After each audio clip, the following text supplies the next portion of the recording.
This episode is brought to you by Charles Schwab.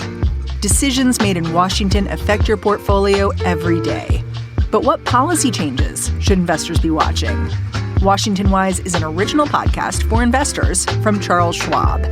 This podcast unpacks the stories making news in Washington and how they may affect your finances and portfolio. Listen at schwab.com/WashingtonWise.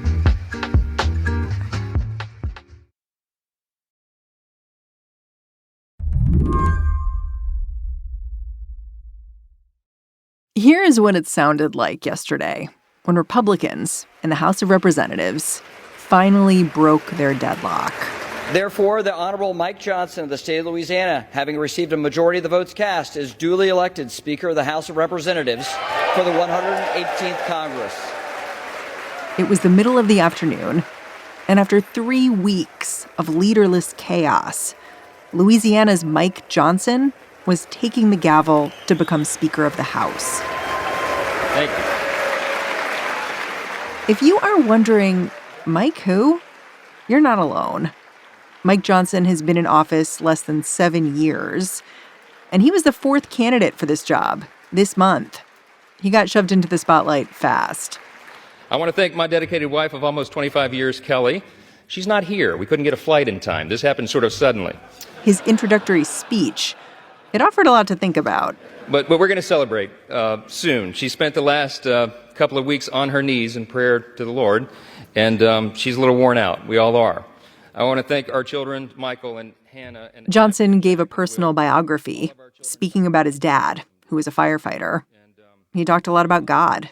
He said he'd been moved to tears on the floor of Congress, overwhelmed by the enormity of his responsibility. That said, there was a lot in his speech that was bullshit. I called up Tim Miller to help me read between the lines. Tim spent years as a Republican strategist. Now he writes for The Bulwark. The speech also included these overwrought comments about the institutional trust and the lack and the loss of trust with the people, and how he's there to kind of regain that. We are the beacon of freedom, and we must preserve this grand experiment in self-governance. It still is. We're only 247 years into this grand experiment. We don't know how long it will last, but we do know that the founders told us to take good care of it. And it's like, okay, well, that's a nice thing to say, I guess, but he's not. He didn't do anything to demonstrate that he wants to regain that trust. In fact, Mike Johnson's been somebody that has been actively working to erode trust. What Tim means here is that this pious-seeming guy, who's been pretty anonymous until now, has been fighting in the trenches for the conservative movement for a long time, including as the main architect of one of Donald Trump's schemes to flip the 2020 election. But he wasn't just kind of one of the passive members that voted to overturn the election. He was whipping people to try to vote to overturn the election. He literally sent a note to people saying, Donald Trump wants to see your signature on this amicus brief before the Supreme Court. Like, he wants to know who's behind him. Yeah, right, exactly. So he was being a Donald Trump, whip, trying to pressure others to do it. He also was advancing some of the more crazy conspiracy theories, like the Dominion conspiracy. That the voting machines were rigged. Were rigged, right? You tweeted about how earlier Matt Gaetz went on Steve Bannon's show to talk about Mike Johnson. And it's so funny because his language is so different than Mike Johnson's own. He was like, the swamp is on the run, MAGA is ascendant. And if you don't think that moving from Kevin McCarthy to MAGA Mike Johnson shows the ascendance of this movement and where the power in the Republican Party truly lies, then you're not paying attention. But they are crying. He's giving the mask off version of what Mike Johnson really is, right? He's calling him MAGA Mike. And these are words that Mike Johnson would never use himself. No. He wouldn't. But I think Matt Gaetz is speaking what is true. This is why Mike Johnson is the speaker, not Matt Gaetz, right? And this is why Mike Johnson was the Goldilocks candidate, right? Because his actions are everything that the people that listen to Steve Bannon's podcast want. So that should be pretty scary. But his affect and his words are collegial. Today on the show, the House finally has a speaker. But this Goldilocks candidate means the chaos is far from over. I'm Mary Harris. You're listening to What Next? Stick around.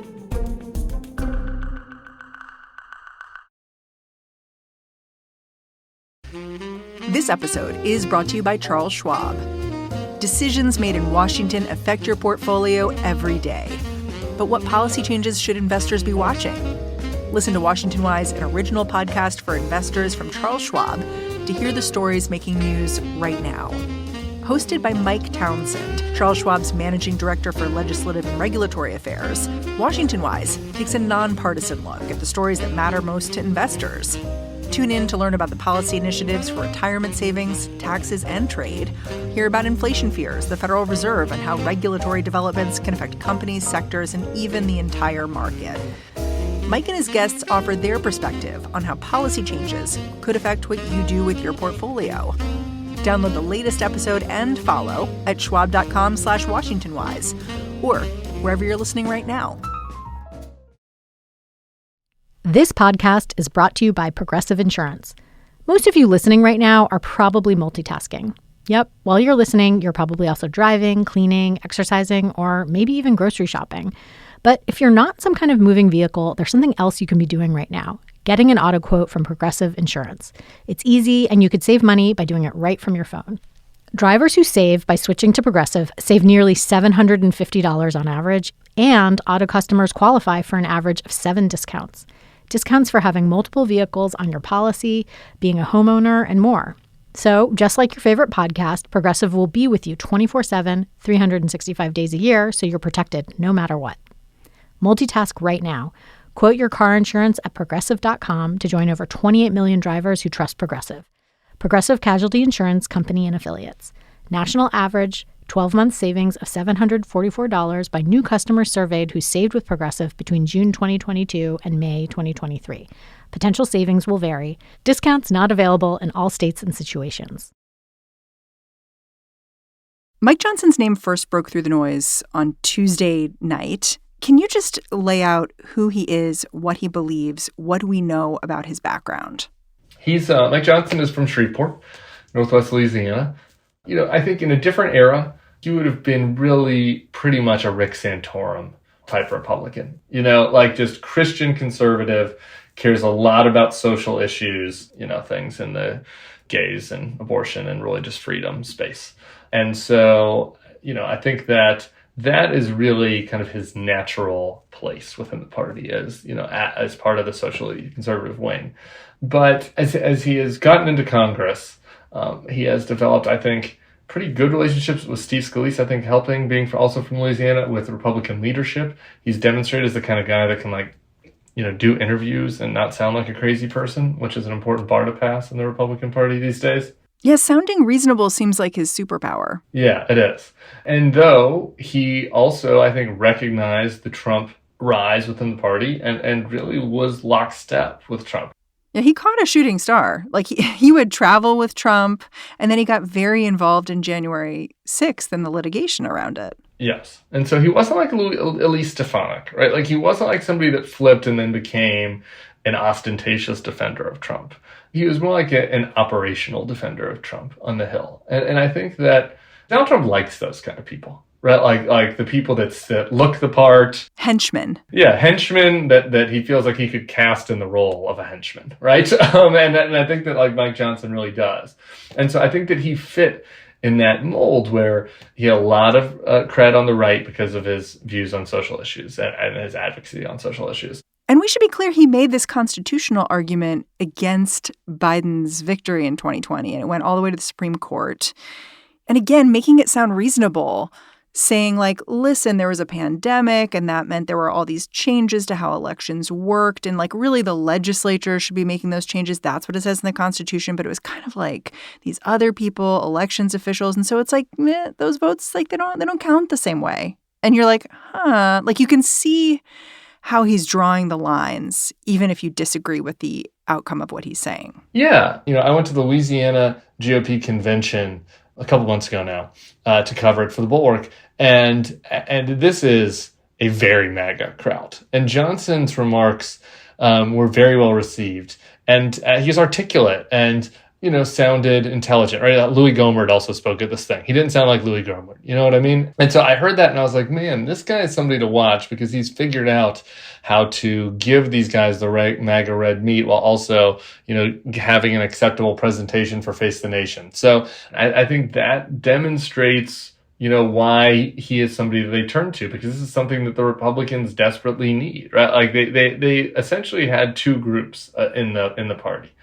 They had the people that were, basically old pre-MAGA Republicans that were pretending on the MAGA stuff in order to survive, right? And that is your Tom Emmers and your McCarthys and your Patrick McHenrys.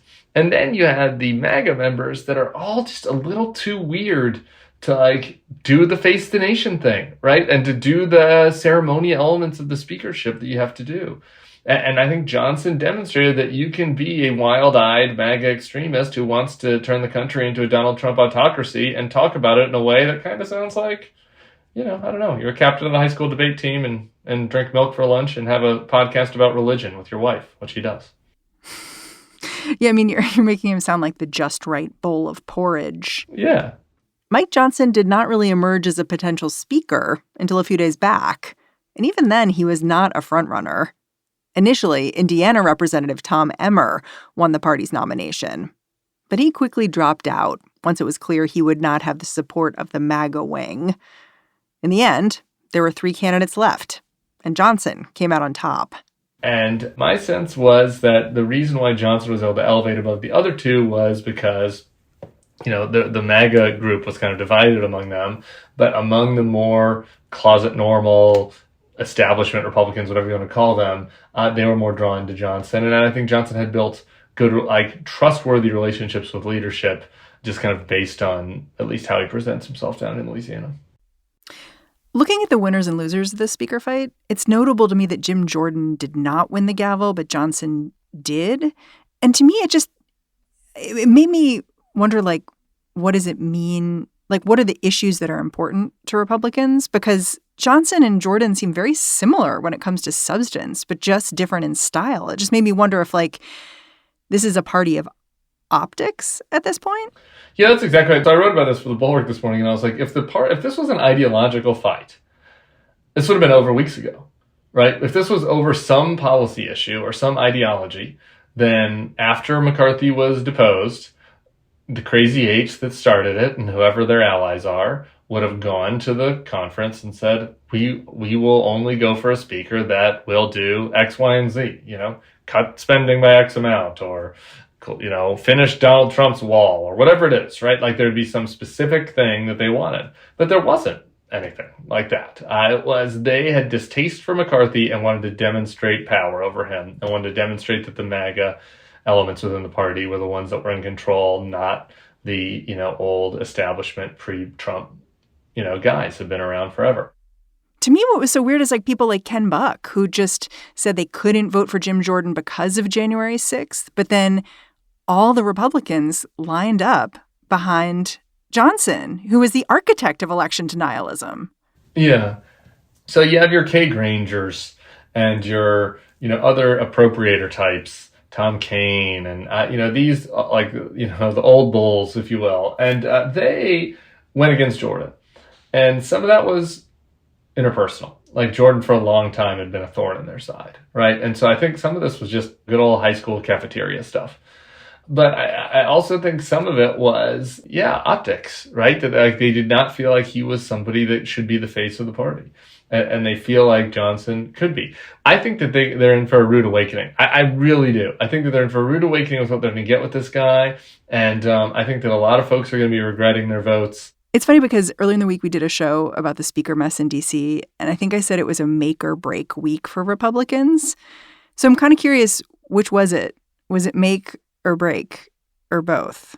That's a good question, because I think it was make in the short term, but I think that they run a very big risk of break by next year. And let me explain why. Back when I was a Republican, we used to use the specter of Nancy Pelosi to really hurt suburban Democratic candidates, right? And certainly red state Democratic candidates, right? It's just like, so-and-so from Georgia voted 92% of the time with a San Francisco liberal who wants to do all these far left things, right? 30-second ad, they write themselves. The Democrats are now going to be able to give the Republicans a taste of their own medicine on this front. And all 18 of those guys in Biden districts, and even a handful that are in close Trump districts, now they have voted for and empowered somebody as Speaker of the House, as the leader of their party, who was complicit in the effort to overturn the election, supports bans on abortion with no exceptions, none, has had extremely far-out anti-gay legislation, not just like the Don't Say Gay stuff in Florida, but, he wanted to allow gay sex to be criminalized, okay? And not to mention, climate change denier, wants to slash Social Security and Medicare. And I think it's going to hurt these guys, to have to run and say, okay, I'm on board with the Trump reelect and one of his top lieutenants, who's this like Louisiana extreme evangelical. I don't think that plays in these California and New York districts that are the reason why Republicans have the House majority right now. We'll be right back after a break.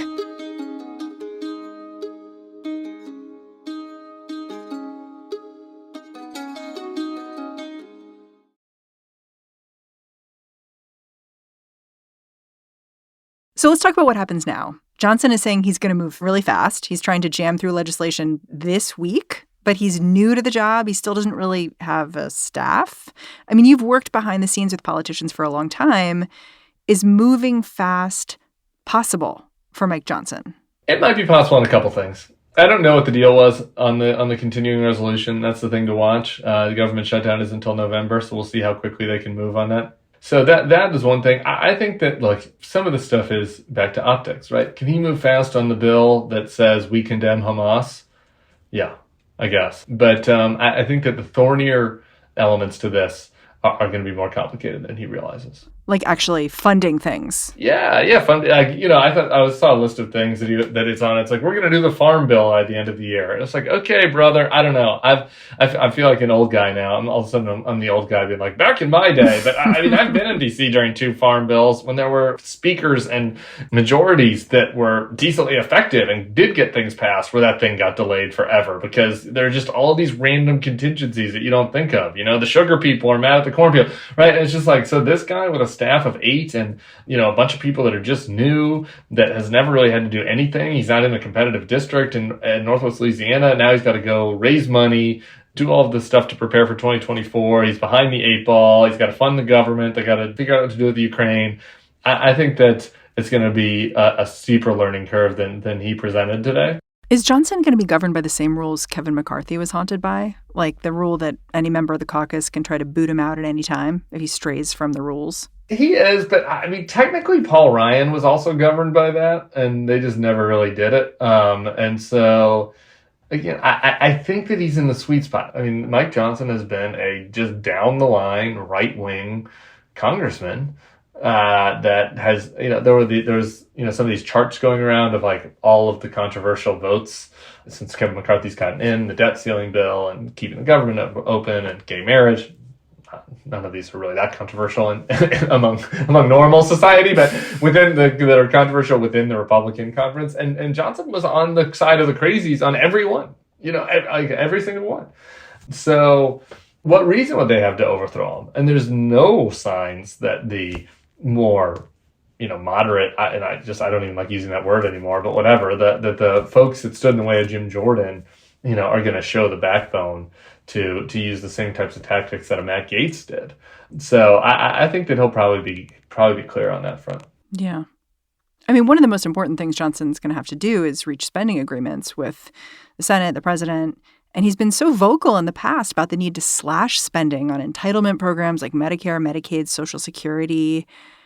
What does that mean for these debates and conversations? Because it just feels like, the person who's driving this now has been very clear about his no compromise positions. Yeah.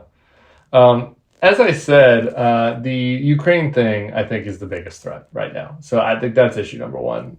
Because he's voted against Ukraine funding in the past. Yeah, every time. Yeah, every time he's voted against Ukraine funding. And, and there's been no even whispers that like that was part of the deal to get him through. So I do think I felt this way about McCarthy when he first got in, that, you all get, everybody gets one pass, and when they get in there. And I do think that he'll get a pass to deal with the budget in a way that can get through the Senate and onto the president's desk this time. I don't know if there'll be additional wheeling and dealing on that or what that's going to look like exactly, but I think that he'll get some leash within the Republican conference to do that. But in the future, I think that we're looking at severe brinksmanship on government funding in 2024. So you're saying don't be fooled, like if things look normal for the next couple months. That's what I'm saying. And then I think that he will revert to the hardline ideologue that he's been. You spent years as a Republican operative, and I thought it would be interesting to talk to you in this moment because I feel like I've just lived through these wild swings of Republican identity during this speaker race. Like literally Tuesday, there was someone who was a speaker designate who believed the polar opposite of what the current speaker, now elected, believes, like according to votes. I mean, who knows what they really believe, but had voted in totally opposite directions. I guess I wonder, do you feel like Johnson's election really points to like, no, this is the Republican Party now? Yeah, I do. And I don't even know actually if Johnson is the final manifestation of what the Republican Party is now. Like I really think that the animating issues for Republicans right now are completely different than they were in 20 years ago. There's some similarities. There obviously, is a line from Pat Buchanan to now and a line from Newt Gingrich to now. But if you ask somebody in 1996 in the House Republican Conference, like, what are the things that animate you? It's smaller government, lower taxes, maybe abortion, strong military, right? Like that's the old three-legged stool of the Republican Party. If you ask the new class of Republicans what it is now, it's wokeness. It's the woke mind virus. It is immigration. It is receding America from the world.